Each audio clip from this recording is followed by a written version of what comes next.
Welcome back to This Day. Joining me now is Debbie Dotson, the first Vice President of the Golden Rain Foundation.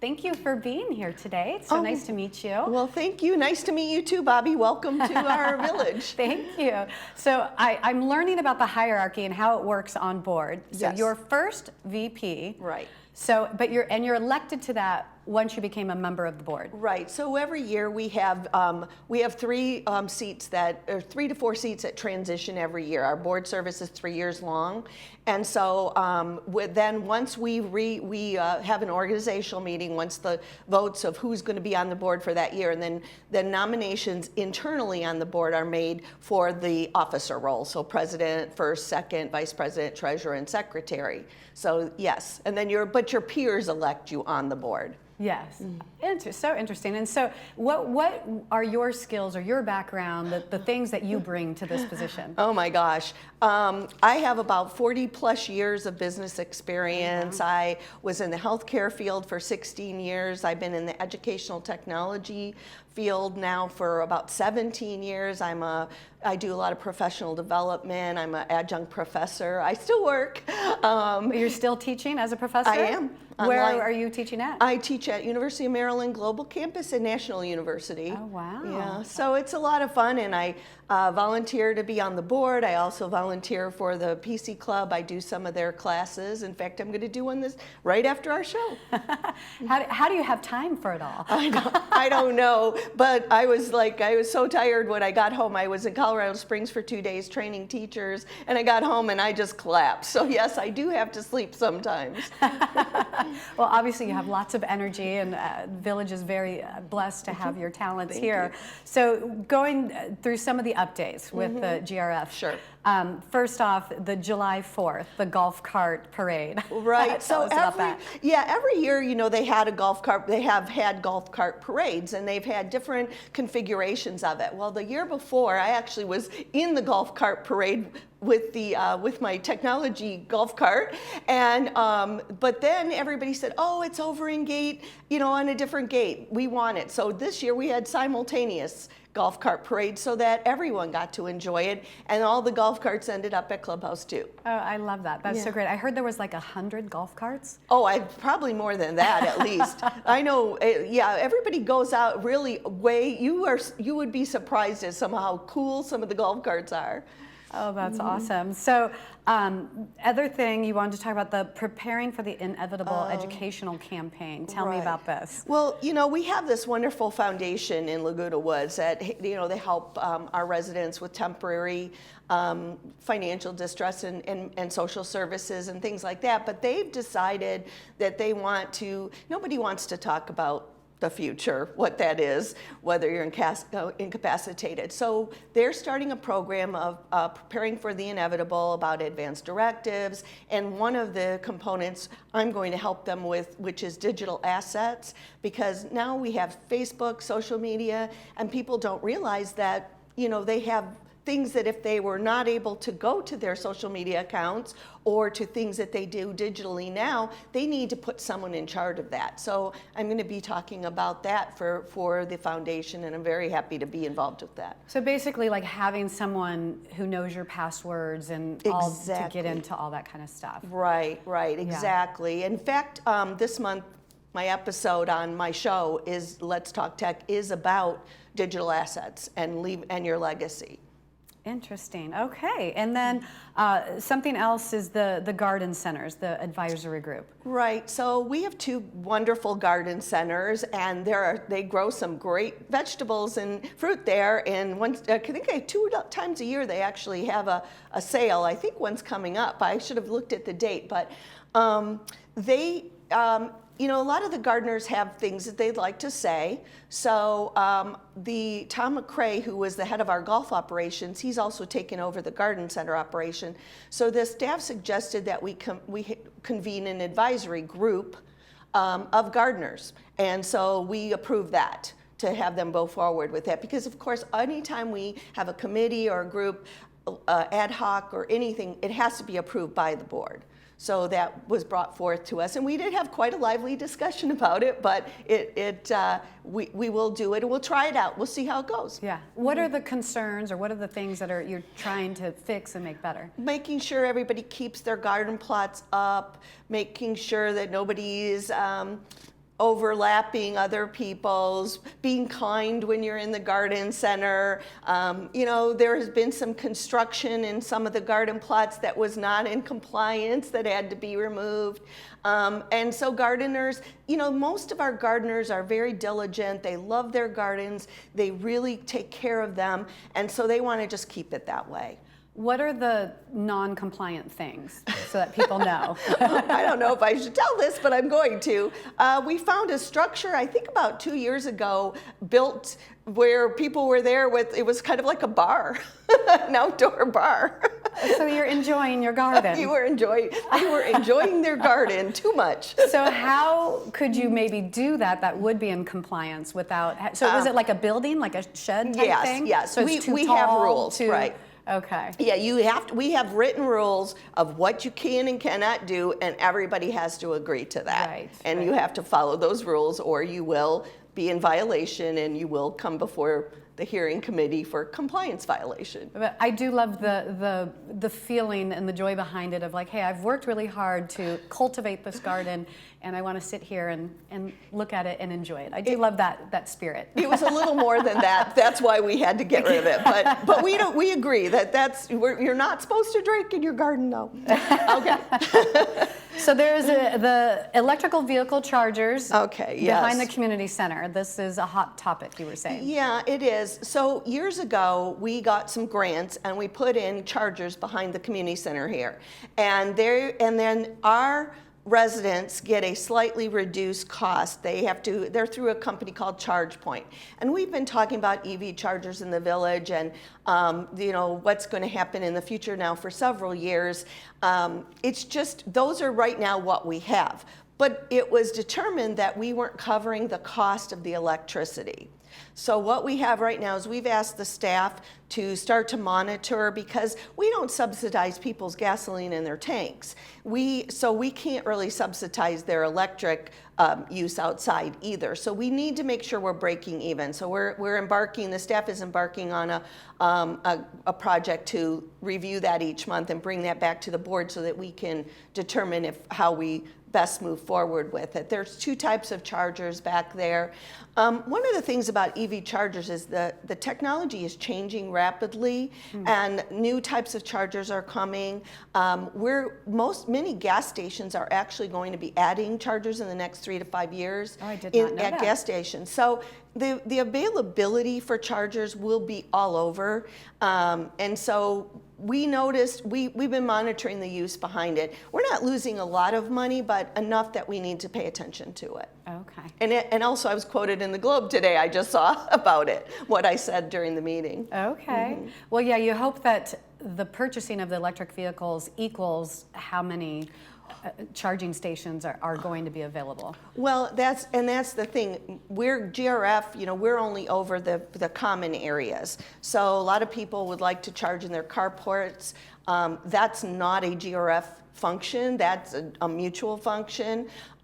Those who do have garages, they have the capability of purchasing the equipment to put them into their own garages. We're an old community, as you know. This place was built starting in the mid-60s up through the early 70s. You know, our electrical grid here is not enough to, if everybody tomorrow went and bought an EV car, we wouldn't be able to accommodate that. So the good news is that the world as a whole is looking at it, because obviously California has some things on the horizon, you know, in the 2035-ish area about EV. So, you know, it's not a subject we're ignoring. It's just that right now it's a work in progress. Okay, all right. And about how many months are you guys going to monitor the usage? I think we discussed 6 months. Okay. Them looking at 6 months, and then Mr. Mejia, who works for VMS, he will bring back his report to us as a board so that we can evaluate. Okay, well, we will wait to hear what that review will be. Us too. So moving now to financial updates. First off, investments have stabilized. Tell us about this. Right. So, the market has had a wild ride, and suddenly, we have certain rules and guidelines that we have to follow with our investments, and we have our reserve account is quite large. So we have an investment company that we've been using for the last few years, and there was some movement, and we had some losses, and then there was a lot of talk about us selling off and moving into different things, but we would have suffered an even bigger loss. So the good news is that the market has stabilized. Our advisor is now paying, they've always been paying attention, but now we're moving things, and so we're stable. What we thought we lost has now been evaporating. Okay. So we stood the course. It's the problem is people, they see something and they react. When you're in the market and in these treasury bonds and funds, you have to be calm, and you have to be rational, and you have to stay the course. And so with the guidance of our financial group, our treasurer, Jim Hopkins, our financial committee, we all determined that we would stay the course, our group, and so that benefited us. So now we're stabilizing. We've made up a lot of the losses, so the losses are nowhere near. They were about, I think at one time, maybe 600,000, and now we're down to much less. Okay. So like we feel like over the next few months that will be gone too. Okay. So we'll be back into normal. And so when did all the losses happen? Was that like just last year? Last year. Yeah. Okay. Yeah, because we started having that we had treasury bills that were like at 0%, and now suddenly they jumped up so high, and nobody reacts as quick as you want it to. Yeah. So, we decided to stay the course, and we're glad we did, and we're proud that we did, because it benefited us overall, and financially. We won't be in any financial, I want to say distress, because we're never in distress. We have $35 million in assets, but we are stabilized in our investment income, and that was the goal, was to stabilize, and we did that. That's very good news. Tell us about golf and the revenue with golf. So we've had golf maintenance operations going on. We've had the driving range project has been an ongoing thing for a while. Finally, that got started, and so with those, with the maintenance and the driving range not being open, that brings golf revenues down a little bit, but our golf revenues during the pandemic skyrocketed. So even if we say golf revenue is down, it's still very good. It's just, we got comfortable with these very large amounts during the pandemic. But as soon as the golf driving range is up and running again, and the golf is up to full speed, we'll be back with no problem. When is the expected that for the driving range? I'm not sure of that, because it has changed. I think they ran into a little snag. So the last I heard, there was a little snag, but they're back on track. So I wish I could give you a definitive date, and I'm sorry that I can't, but not for a few months at least. Okay. Yeah. Okay. And then cable television. Mm-hmm. So we've been, as a goal, we are a very unique community because we own our broadband and we own our own equipment.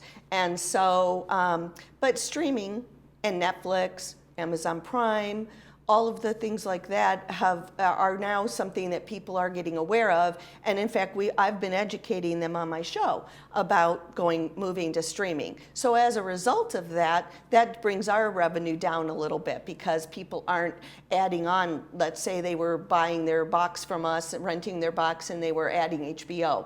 Well, now they can buy HBO through an app, and it might be a little bit cheaper. So they're going to HBO. But we expected this, so this was not we anticipated that this would happen.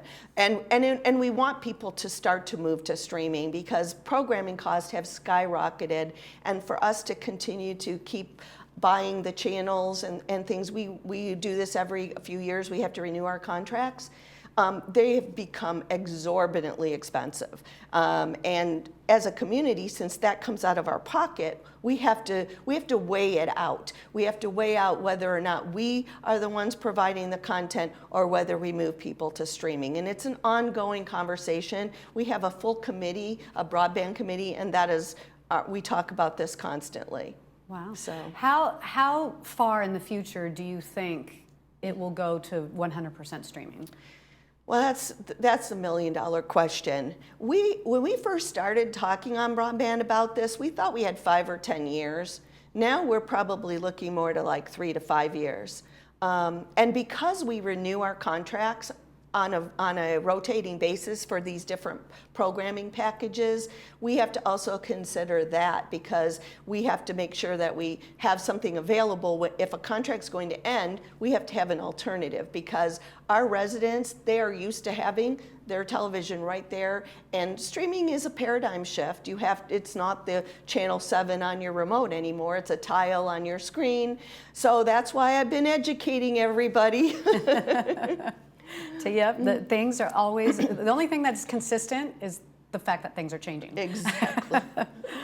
So, and then, so the housing market here in the village, it's a good time to be a homeowner. It is if you want to sell, I hope. But yeah, so, you know, the resale market, it's showing that we're down when you look at our numbers, but the problem is not that the numbers are down, it's the manners on the market are down.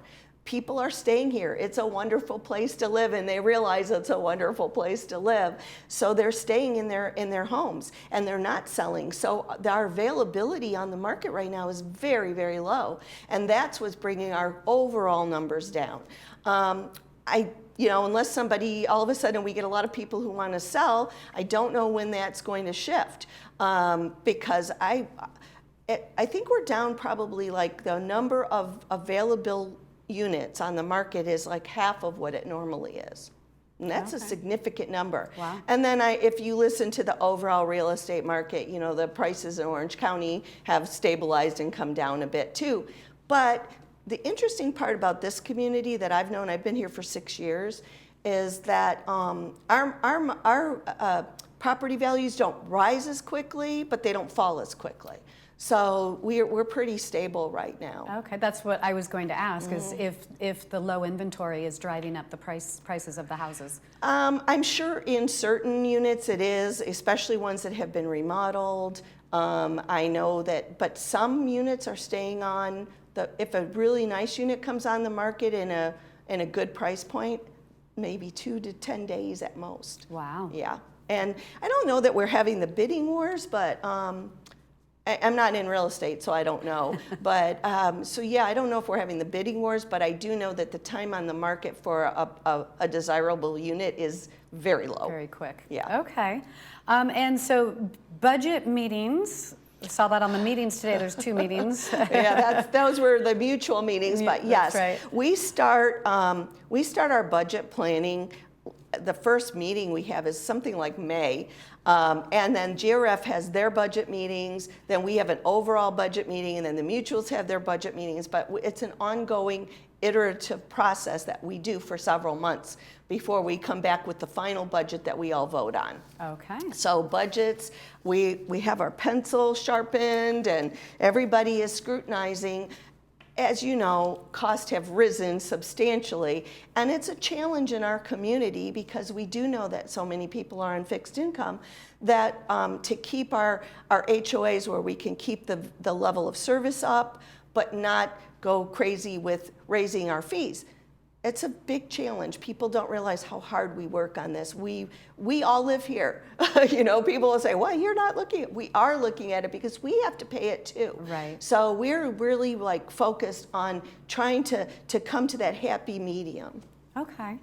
And then you have a couple of committee updates to discuss these were as well. important. Yeah. So these were important to me. That's why I decided to talk about these specifically. So, you know, we put some flashing stop signs in, and I was involved in that, and I'm proud of them.